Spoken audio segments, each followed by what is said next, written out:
Product নিল না, উল্টো গালি দিল। আপনাদের সাথে দুঃখজনক ঘটনাটা আজকে শেয়ার করি। কিছুদিন আগে একজন কাস্টমার আমাদের ওয়েবসাইট sajboxbd.com থেকে অর্ডার করেছিলেন।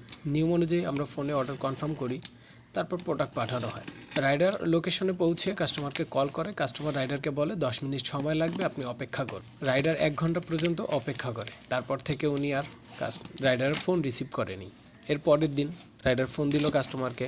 তারপর শুরু হলো নতুন অজুহাত, আজকে না কালকে নিব, পরের দিন কালকে না পরশু নিব।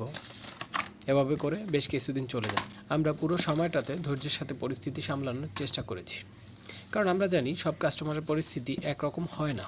কিন্তু শেষ পর্যন্ত যখন শুধু ডেলিভারি চার্জের বিষয়টি বলা হলো যে আপনি প্রোডাক্ট না নেন অসুবিধা নেই, আমাদের ডেলিভারি চার্জটা দিয়ে প্রোডাক্টটা রিটার্ন করে দেন, তখন উল্টো অসম্মানজনক ভাষা ব্যবহার করে। স্ক্রিনশটে যেটা আপনারা প্রমাণ হিসাবে দেখতে পাচ্ছেন।